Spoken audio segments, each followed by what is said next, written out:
Alors, bonjour. Est-ce que vous m'entendez bien? OK. Vous me le dites si je m'éloigne du métro, c'est parce que moi, je me promène.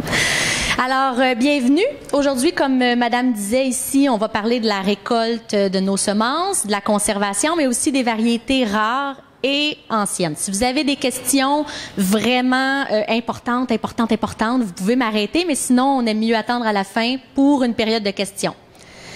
Alors, je vais juste me pratiquer à changer la petite... Alors, premièrement, les semences du patrimoine, on est un organisme à but non lucratif qui promeut la conservation des semences anciennes, la promotion de ces semences-là, puis on essaie de les mettre accessibles aux gens, parce que c'est bien beau de conserver des semences dans une quelconque banque de semences en Suède ou dans le Nord, mais si les semences ne sont pas accessibles au public, on peut pas les reproduire et donc ça, pour nous, c'est sans but. Ça a son utilité, mais nous, c'est vraiment... Bonjour! Alors, la conférence est finie, on applaudit.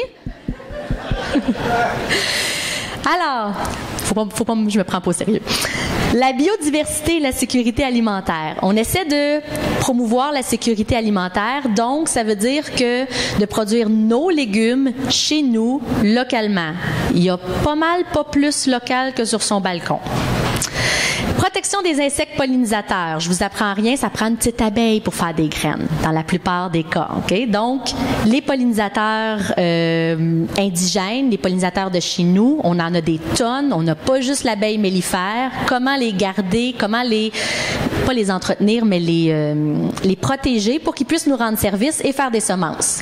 Comme je vous disais, accessibilité des semences patrimoniales au grand public et on a une bibliothèque des semences, nous aussi, qui conserve un backup de semences pour pouvoir les partager après pour la conservation des semences de notre patrimoine. Ici, en passant, quand je parle de plantes, on va s'entendre tout de suite, c'est les plantes potagères. Là. Je parle en général plus des plantes cultivées, potagères de nos jardins. Plantes cultivées depuis les années 1900. Tout ça est éteint, fini, gone, il n'y en a plus. Ce n'est irremplaçable. Le petit triangle vert, c'est ce qui reste, c'est les variétés du patrimoine. Et la petite portion verte foncée, c'est les variétés commercialisées. Ce que vous allez trouver au deuxième étage, les semences dans les petites semencières québécoises, locales. Mais, bien conservées, tout ça ici, il y a plein de variétés qui ne sont pas nécessairement dans les semencières. Ils ne peuvent pas faire toutes les variétés canadiennes juste par leur... Il y a quoi? Il y a 22 semencières au Québec à peu près sur nos listes. Donc, le travail ne peut pas être fait seulement par les semencières. Alors, on encourage le public à sauvegarder leurs propres variétés. Parce que 3/4 de la biodiversité alimentaire mondiale a disparu depuis le siècle dernier. Est-ce que ça va? Vous m'entendez? La petite madame en arrière, oui? OK. Chez nous, pour notre organisme, oui, les semences, mais aussi notre histoire. On est un petit peu un organisme qui s'intéresse aux gens aussi autant qu'aux semences. Vous avez sûrement entendu l'histoire du melon de Montréal. Levez la main qui a déjà entendu le melon de Montréal? Ah, quand même! C'est, pour faire vite, une histoire courte, c'est un melon qui poussait sur les terres des Décaries. Il y avait 3 fermes qui faisaient pousser, mais dont une des plus grandes, c'était la ferme des Décaries. Là où passe maintenant à Montréal l'autoroute Décarie. C'est pour ça qu'elle s'appelle l'autoroute Décarie. Donc, c'était des terres super riches et les gens avaient cette façon de faire pousser le melon de Montréal. C'est un melon très délicat. Il venait très, très, très, très gros et il engageait des gens seulement pour tisser les paniers en osier, genre d'osier ou de jonc, je ne sais pas, pour les transporter au marché de New York et de Boston où ça se vendait 1 à 2 $ la tranche. OK? C'était le prix d'un steak. Une tranche, pas le melon. C'était hyper fragile au transport. C'est probablement une des raisons pour laquelle aujourd'hui, dans un camion sur une route, le melon de Montréal avait comme... C'est fini. Et quand la famille Décarie a pris sa retraite, il n'y a pas eu de relève. On a un problème de relève en agriculture, c'est pas nouveau. Ils n'ont pas dit, Monsieur Décarie n'a pas dit, tiens, je vais garder les semences pour que d'un coup, il y a une fille qui fasse une conférence un jour et qui puisse en distribuer. Donc, ça a tout simplement juste disparu jusqu'à temps qu'un journaliste dise « Coudon, il y a des photos qui circulent, il y avait un gros melon dans la région de Montréal, qu'est-ce que c'est? » et qui retrouve un échantillon aux États-Unis du melon de Montréal dans une petite bouteille, genre il y avait 10 graines, et il y en a comme 2 qui ont germé. Et c'est comme ça qu'on a pu retrouver le melon de Montréal, qui n'est jamais revenu aussi gros. Probablement que la branche génétique qu'ils ont trouvée, c'était un plus petit melon, mais puis il était marqué melon de la région de Montréal. Est-ce que c'était le vrai melon de Montréal? Il y a des semencières qui en vendent. Il reviendra jamais aussi gros que ça, sauf après une sélection, après plusieurs années. Il y a des gens qui y travaillent, mais c'est un exemple de melon qu'on a pu conserver. Concombre Tantalis. Dans notre catalogue des membres, les membres affichent leurs semences. Et il y avait un concombre qui s'appelait concombre Tantalis qui apparaissait à chaque année. Il était marqué concombre super goûteux, très digestible, de Madame Alice Gosselin, 88 ans. Mais elle avait 88 ans à chaque année. Fait que là, mon patron, il a dit, c'est quoi? Il faudrait peut-être faire une recherche. Est-ce que tu peux retrouver qui a fait quoi? Bon. Alors, j'ai dit, OK, je suis partie sur les traces du concombre Tantalis. Et là, j'ai fait des recherches pour trouver Madame Alice Gosselin, qui, j'ai fait des recherches généalogiques, tout ça. Puis quand j'appelais chez les gens, je disais, oui, c'est parce que je cherche un concombre. C'était super intéressant. Fait que je disais que je faisais des recherches généalogiques et j'ai finalement trouvé les descendants de Madame Alice Gosselin, qui était plus rendue à 88 ans, mais qui était malheureusement décédée à 95 et qui, elle, avait sélectionné ce concombre-là quand elle était jeune. Et depuis ce temps-là, je veux dire, les semencières en haut, au deuxième en vente du concombre Tantalis, ça se vend aux États-Unis, il y en a beaucoup qui se vendent. C'est une variété qui a été sauvée. Je l'ai dit, c'est le melon de Montréal. Vous avez une autre photo aussi.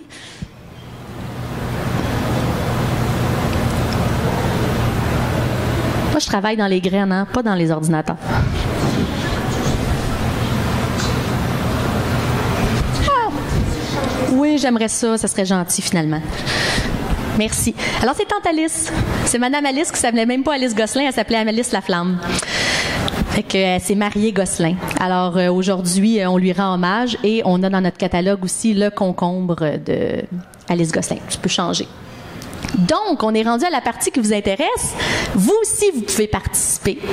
L'avantage de conserver ses propres semences, il y a un avantage économique. Quand j'ai commencé mon jardin, j'avais pas beaucoup de sous. Je me suis dit, je vais acheter des semences, je vais les planter, puis là, ben, ça va pousser, je vais ramasser les semences, puis je vais pouvoir en replanter chaque année. J'aurais plus besoin d'en acheter. Que j'ai acheté des haricots Golden, Mackenzie au Canadian Tire, au coin de chez nous.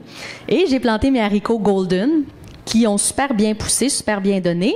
Et quand je suis venue pour récolter les semences, j'avais des espèces de petits chicots qui ressemblaient pas du tout à ce que j'avais planté. J'ai dit, ça y est, je suis pourrie, je suis pas bonne. Donc, j'ai réessayé l'année d'après. Je les ai laissés plus longtemps sur le plan. OK, tout est correct. Là, j'ai eu des bons haricots. Quand je les ai replantés l'année suivante, ils n'ont pas donné des golden. Ils ont donné des jaunes golden, ils ont donné des verts, ils ont donné des verts grimpants, ils ont donné des verts nains, ils ont donné n'importe quoi. Puis ça, c'est ceux qui ont poussé. Parce qu'il y en avait la moitié qui n'avaient pas poussé. Parce que c'était des F1, des hybrides. OK? Ce qu'on appelle des hybrides, je vais vous parler de l'hybridation.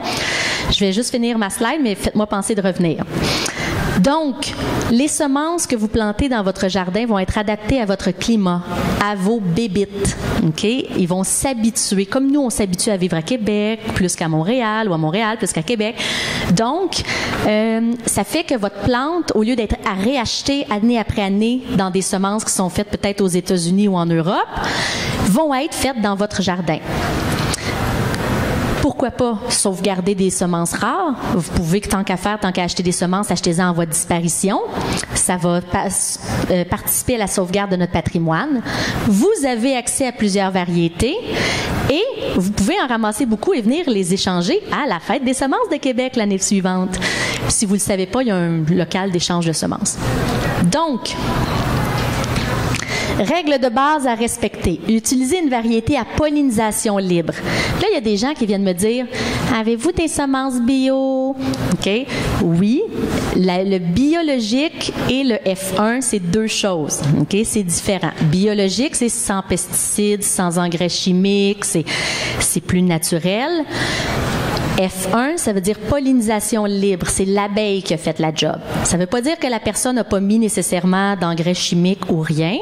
C'est pollinisation libre. C'est une semence que vous allez pouvoir replanter. Parce que l'hybride, ce qu'on fait en laboratoire, enfin, là, je vous fais ça court, là.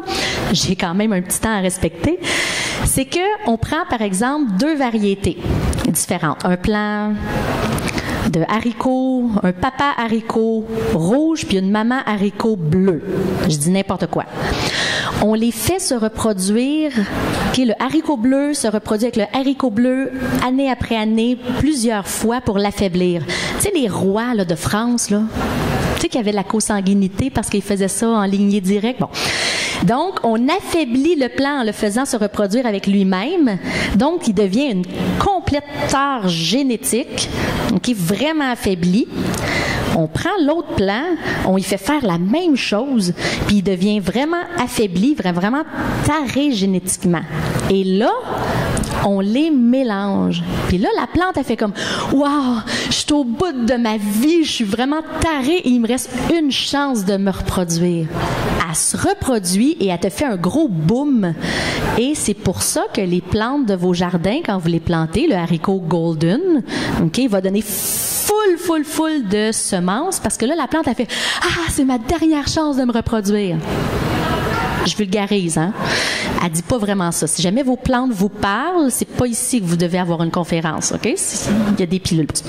Donc, j'en prends.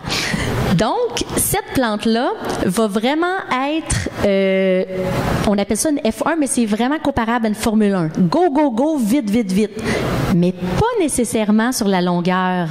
Une semence du patrimoine va donner beaucoup moins de haricots, mais va en donner beaucoup plus longtemps, plus résistante, il y a des avantages aux deux. Mais c'est important de connaître la différence. Est-ce que je vous ai perdu? Levez la main ceux qui sont perdus. OK, c'est beau.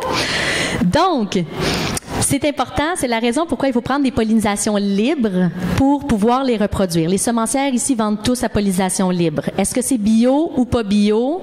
Ça, c'est autre chose. Et vous savez d'ailleurs que je vais juste regarder mon temps, je suis correcte dans mon temps. Les paniers bio peuvent utiliser des F1. Vos paniers bio que vous achetez utilisent des F1.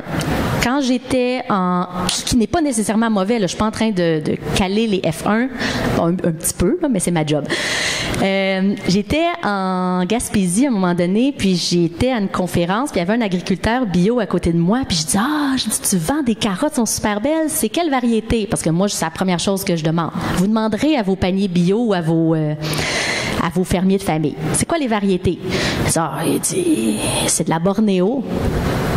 Ah, je connais pas la Bornéo. Il dit, ben oui, il dit la Bornéo, tous les producteurs bio prennent la Bornéo, c'est tout de la Bornéo, la Bornéo. Je dis, la Bornéo, c'est... Il dit, oui, c'est un hybride, là. Je dis, pardon? Je dis, vous prenez des hybrides? Il dit, ben oui, il dit, moi, je fais des paniers bio. C'est beaucoup plus stable, une hybride. C'est sûr que c'est stable. C'est 2 variétés qui ont mis ensemble pour faire exactement une semence, par exemple, un haricot jaune, très performant. Il dit, moi, j'ai 350 paniers à rendre à la fin de l'année, chaque semaine. Ça me prend des carottes stables, ça me prend des carottes toutes oranges, puis ça me prend des carottes toutes pareilles parce que j'ai ça. Là, j'étais atterrée. J'ai dit, mais mon Dieu. Finalement, on a eu une super belle discussion, puis il a utilisé certaines semences du patrimoine, dont la courge Canada Crookneck, qui a essayé, parce qu'il a dit, ben moi, je vais les essayer. Puis, mais c'est ça. C'est un débat présentement bio, F1, à pollinisation libre. Mais il faut juste comprendre le contexte qu'une F1, c'est 2 tares génétiques qui ont donné un plant. Ça va?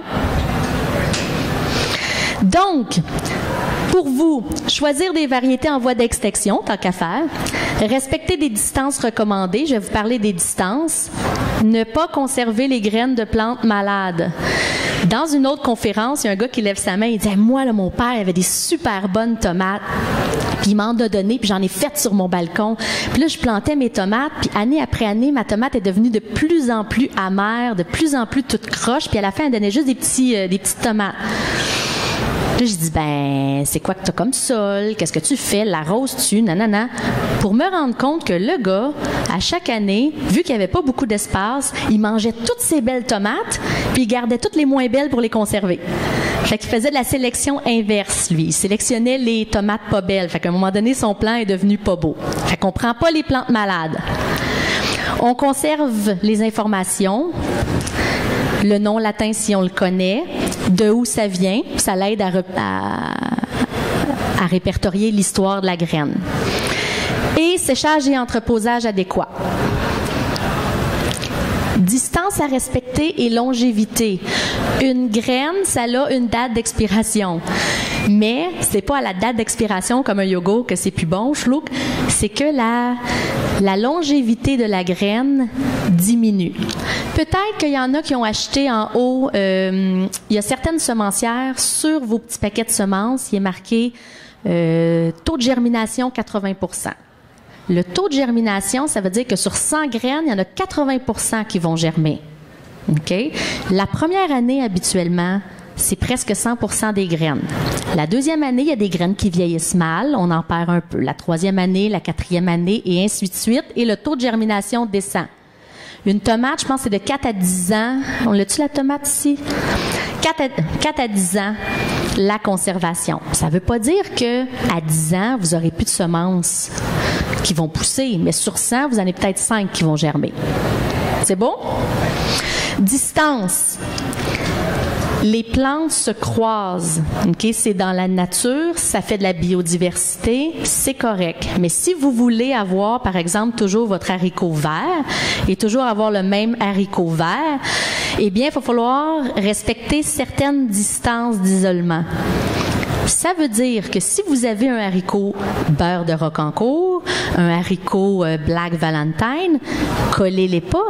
C'est fini les petites lignes de jardin où on met tous nos haricots en même temps, toutes nos tomates à la même place. Vous pouvez mettre un haricot là-bas, un autre, là, un plant de tomates, vos petites salades, autre chose, et d'autres haricots.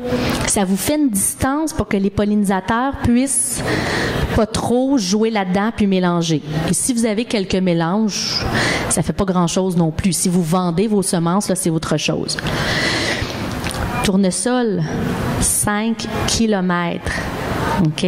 Les semencières qui sont ici emploient des sacs, des filets pour empêcher les pollinisateurs de mélanger ou des cages à filets, des cages d'isolation. Il y a différents trucs où font pousser une variété une année, l'autre variété l'autre année.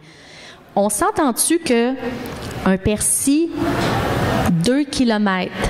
Si moi, j'ai un plant de persil frisé et que monsieur, dans son jardin, qui habite là, qui est le voisin, a un plant de persil plat, les semences que je vais récolter peuvent être mélangées. Est-ce que ça dérange vraiment que mon persil soit un petit peu plus curvé l'année suivante ou un petit peu plus plat?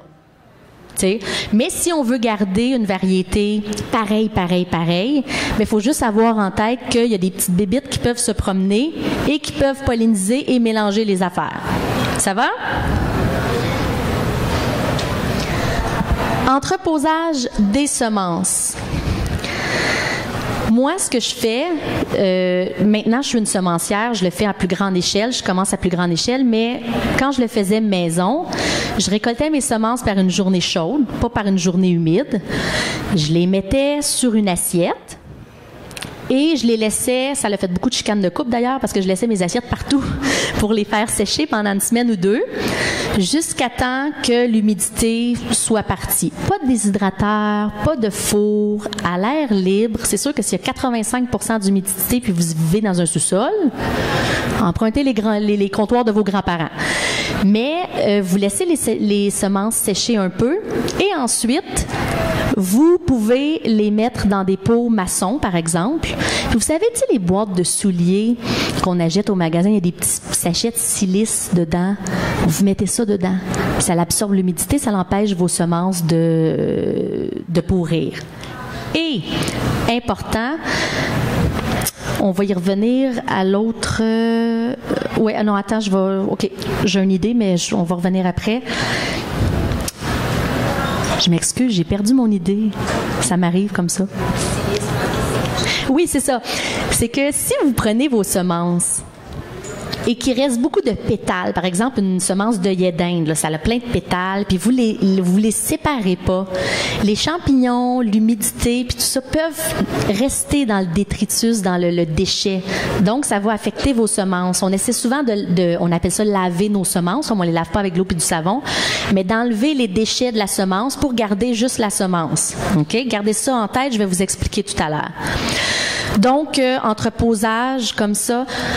Collection personnelle, je prenais des petites bouteilles de pilules.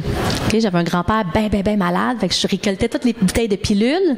Je mettais les semences à l'intérieur avec une petite étiquette, bien identifier vos semences. Une tomate séchée, une graine de tomate séchée, ça ressemble beaucoup à une autre graine de tomate séchée. Fait que si vous voulez pas vous mélanger. Et je mettais ça dans des bouteilles de pilules. Fait qu'en petite quantité, au lieu d'un pot maçon, bouteilles de pilules dans des boîtes à souliers, là, ça fait des grosses collections.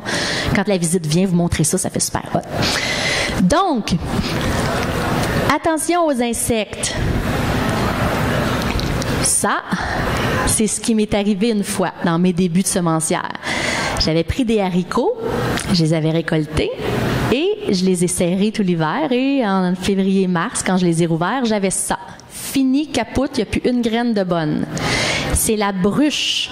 C'est un petit insecte qui s'en va dans la fleur du haricot pondre ses œufs. Et le haricot, quand il se forme, la bébite est en dedans. Fait que les végétariens, là, vous n'êtes jamais vraiment végétariens. OK? Donc, on revient. Donc, cette petite bébite-là, elle reste là et quand elle veut sortir, ch'toung, elle fait un trou comme si tu avais une perceuse. OK? Pour l'éviter, congélation. Tu prends tes haricots, tu les mets au congélateur minimum 3 semaines. Vous pouvez les oublier là jusqu'au printemps, mais des fois dans le congélateur, il y a beaucoup de stock, surtout dans le temps des tourtières à Noël. Donc, vous pouvez les ressortir au bout de 3 semaines. Si vous les sortez, faites attention à la condensation. On essaie de ne pas faire de la condensation pour pas que les semences germent. Trucs et techniques simples. Tout à l'heure, c'est ça que je voulais vous dire, c'est pour vous débarrasser des petites pétales puis des petites choses de vos graines. Vous pouvez prendre, tout le monde a vu ça, les tamis. Les enfants, là, magasin d'$1, les tamis, toutes sortes de tamis de différentes grandeurs. Donc, en prenant ça, vous pouvez tamiser, la graine tombe, les résidus restent, ou le contraire, la graine reste, les résidus tombent, vous jouez un petit peu avec ça. Et comme ça, ça vous permet d'avoir vos semences. Tamis de différentes grandeurs. Technique africaine. Le vannage. Les gros pots en métal, tu sais, ce qu'on appelle en bon québécois les culs de poule. Tu prends ton cul de poule, tu prends ton autre cul de poule et tu le verses comme ça. Le vent va faire la job pour nous, va enlever tous les petits déchets. Faites attention au poids de la graine. Des fois, la graine roquette sauvage, c'est très léger. Fait que la première fois que j'ai fait de la roquette sauvage sur mon balcon, premièrement, les voisins me regardaient tout en voulant dire « Wouhou! » Mais j'ai fait de la roquette sauvage, j'en ai eu dans tous les petits interstices de mon patio pendant 3 ans. OK? Parce que la graine peut s'envoler, donc faut watcher, tu sais. En haut de 70 km/h, le vent, là, il y a une certaine attention. Congélateur pour les fèves, je l'ai dit. Bonne nylon. Les oignons, c'est bisannuel. Si vous mettez un oignon là, il ne fera pas de graines la première année. Il va falloir le sortir de terre et attendre l'année d'après. On le replante et là, il va faire une tige florale et il va avoir une fleur avec des graines. Il y a beaucoup de légumes comme ça qui sont bisannuels. Le navet, l'oignon, la carotte... Comme ça, là, je pense pas à d'autres, mais il y a beaucoup de légumes, le chou color, les choses comme ça, c'est bisannuel. Alors, bonne nylon. Vous demandez à quelqu'un qui a des vieux bonnes nylons, vous mettez votre oignon, vous faites un nœud, un autre oignon, un nœud. Comme ça, vous pouvez les tâter pendant l'hiver, voir s'ils sont frais encore. Puis si c'est mou, tu fais oups, tu coupes, t'enlèves et tu contamines pas tes autres oignons. Comme ça, l'air circule. Vous avez comme des points d'interrogation dans les yeux, c'est correct? OK. Boîte à souliers, pot de pilule, je vous l'ai dit tout à l'heure. Ça, c'est la méthode des tomates. La méthode des tomates est un petit peu différente on peut faire ça avec le concombre aussi, mais principalement avec la tomate. On prend une tomate, on enlève les grains avec la pulpe, là, on peut tout mettre ça, et on met ça dans un pot. Et là, ce qui va se passer, tout le monde a déjà ouvert une tomate puis vu une graine de tomate, hein? Autour de la graine de tomate, il y a une espèce de glu-glu qu'on appelle du mucilage. Ce mucilage-là, ce qui sert, c'est que dans la nature, quand la tomate est là puis elle tombe à côté du plant mère, si les graines germent tout de suite, le plant de tomate mère va avoir 340 enfants autour d'elle. Imaginez-vous 340 dans un 4,5, là, ça prend de la place. Donc, la tomate veut se débarrasser un peu plus loin de ses petits et veut les conditions maximales pour qu'ils puissent germer. Donc, pour se protéger, pour pouvoir germer peut-être un peu plus tard, pour que les oiseaux viennent en prendre, les déplacent plus loin. Donc, c'est une protection qui empêche la germination de la graine. Okay? Le mucilage empêche la germination de la graine. On veut pas ça. On veut des graines qui germent. Donc, on fait tremper nos tomates dans un pot. Vous mettez le pot sur le comptoir, vous écrivez que c'est bien des tomates pour pas que personne le jette parce que ça se met à sentir un peu pas bon. Vous mettez un couvercle pour pas attirer les petites mouches à fruits et ça va moisir. Ça va moisir et c'est le moisi, c'est la fermentation qui va aller grignoter le mucilage et enlever toutes les maladies qui pourraient être sur la graine de tomate en même temps. Donc, non seulement ça enlève les maladies, mais ça enlève le mucilage. Après ça, vous passez dans un tamis à l'eau et vous étendez ça sur une belle feuille de journal en notant la variété, le nom de la variété, parce qu'une graine de tomate ressemble à une autre graine de tomate. Et l'année suivante, vous pouvez tout simplement déchirer votre petit papier journal et le planter directement avec la graine. Ou si vous êtes, ça vous tente pas de coller vos graines sur la chronique nécrologique de la presse, vous pouvez prendre une vitre et vous mettez ça sur la vitre pour les faire sécher. Alors là, vous avez juste à prendre un petit couteau et, en bon québécois, scraper la chose pour les mettre dans un petit sachet. Étendre sur un journal, une vitre, un essuie-tout et voilà. Ça, c'est le petit liquide qui est en train de fermenter ici. Si vous avez d'autres questions, on a un livre ici qui vient de sortir qu'on vend présentement 15 $ au kiosque. À l'intérieur, il y a toutes les informations par famille de plantes. Comment conserver? Est-ce que c'est une bisannuelle, une annuelle? Quel procédé il faut prendre? La longévité de la graine, les distances d'isolement qu'il faut respecter. Et il y a même une partie sur la pollinisation manuelle dont je vous ai pas parlé ici, mais on peut polliniser certaines choses manuellement. Mais là, c'est un petit peu plus technique. Donc, c'est vraiment, je pourrais en parler pendant une autre heure. J'ai mis ça de côté, mais si vous voulez plus d'informations, c'est à l'intérieur. Et ça vient tout juste de sortir, c'est notre nouveau guide. Si vous devenez membre du catalogue, si vous devenez membre des semences, vous avez droit aussi à un catalogue de membres qui affichent eux-mêmes leurs semences dans le catalogue. Donc, le but, c'est vraiment qu'à travers le Canada, on puisse répertorier ces semences et pouvoir les échanger. Et l'abonnement vous donne droit à 3 revues par année. Est-ce qu'il y a des questions? Oui.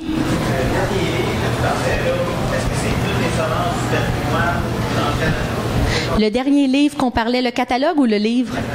Le catalogue, c'est les membres qui affichent. Alors, sont libres d'afficher ou non. C'est pas un exhaustif, c'est pas une liste exhaustive. C'est une liste qui varie année après année, dépendant de qui affiche. Mais il y a des gens de l'Alberta, il y a des gens du Québec, il y a vraiment tous les gens qui ont à cœur la conservation des semences.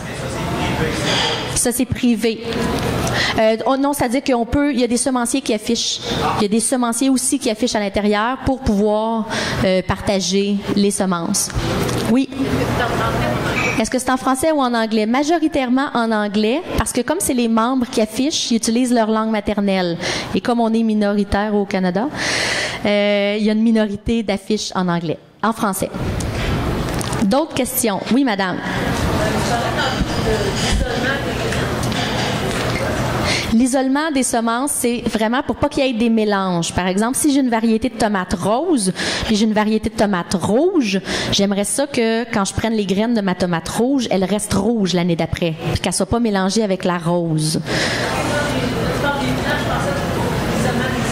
Non, non, isolement des plants pour produire des semences. Oui, ça va?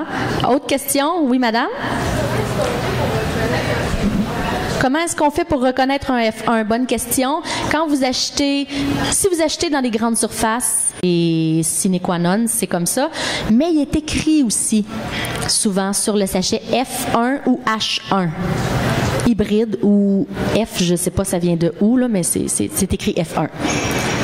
Oui? Si on veut conserver nos semences vraiment en gros cette année, là, on peut planter, là, est-ce qu'on les au frigo, c'est correct? Si vous voulez, madame demande si on conserve nos semences de cette année là, qu'on a en trop, est-ce qu'on les met au frigo? Pas au frigo. Congélateur ou température pièce. Frigo, ça peut faire de la condensation. Donc, la condensation va faire germer vos semences, ça l'accélère même la chute. Fait que c'est vraiment congélateur ou température pièce. Oui. Dans les pollinisations libres que vous avez parlé tantôt, là, comment faire la... En fait, moi, mettons, si je ne veux pas avoir deux grains qui ont comme dévitalisé au complet, là, à zéro, une remise à zéro, en fait, comment je fais pour avoir ces grains-là? C'est-à-dire que vous allez acheter des pollinisations libres. Des pollinisations libres, c'est les petites semencières locales. Pourquoi pas acheter local de toute façon, qui vendent ici. Vous pouvez acheter ça par Internet, mais il faut vraiment demander. Est-ce que c'est des F1? Parce que dans les pollinisations libres, si j'ai bien compris, il y en a c'est ça, c'est qu'ils sont remises à zéro, puis là, il y a une genre... Non, ça c'est F1. Ah, c'est F1. Pollinisation libre, c'est une semence que vous pouvez ressemer l'année suivante, récolter les graines. Il n'y a pas de laboratoire, il n'y a pas rien, il n'y a pas de manipulation. Il peut y avoir une manipulation. Moi, je peux sélectionner les plants les plus beaux, mais il n'y a pas une sélection en laboratoire. Il y a une autre question. C'est quand vous avez parlé de conserver les semences, en fait, là, il y a l'étape de faire rentrer dans un pot 3-4 jours. Oui. Y a-t-il moyen de ne pas faire cette étape-là ou c'est mieux de l'attendre? Monsieur demande s'il y a un moyen de passer outre l'étape que je vous ai montrée avec le pot de fermentation. Totalement, vous pouvez. Le désavantage, c'est qu'il risque d'avoir... les semences sont vecteurs de maladies. Hein. On ne le sait pas, mais souvent, les maladies qu'on a sur nos plantes viennent des semences. Cette étape-là permet d'éradiquer les maladies et permet de mieux faire germer la graine. Mais si vous la faites sécher, le mucilage va sécher, puis peut-être au lieu d'avoir un taux de pourcentage de 100% de graines qui va germer, vous avez un petit 80, mais ça va marcher pareil. Parce que, petite parenthèse, en dernier, c'est que moi, j'ai fait sécher, je ne connaissais pas cette étape-là. J'ai fait sécher sur un papier brun. Ça a marché. Monsieur a fait sécher sur un papier brun. Des semis mardi passé, puis déjà hier, ça commence à lever. Oui, c'est ça. Puis il y a des gens aussi qui me disent les plants de tomates que j'ai jetés dans mon compost repoussent tous. Ça repousse pareil, mais c'est les bébites aussi dans le compost font que le mucilage. Fait que le séchage enlève un peu aussi du mucilage. Fait que vous avez l'idéal, vous avez le correct. L'intermédiaire, mais c'est totalement acceptable. Vous êtes correct. D'autres questions? Oui.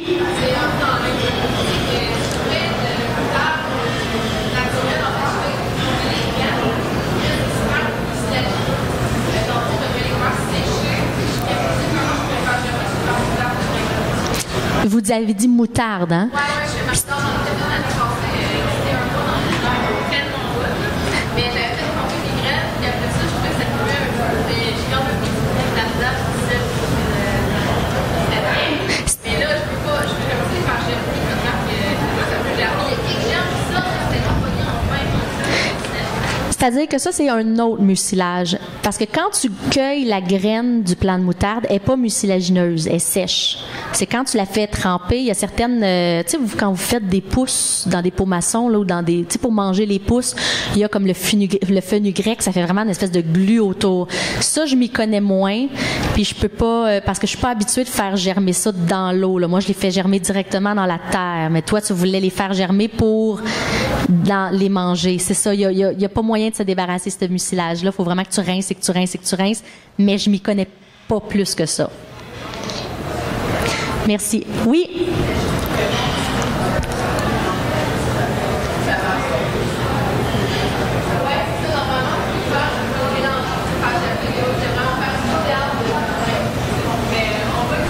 Explorez, vous me direz l'année prochaine. Est-ce qu'il y a d'autres questions? J'ai fait le tour? C'est beau? Bien, merci beaucoup. Puis on va être au kiosque si vous avez d'autres questions. Merci.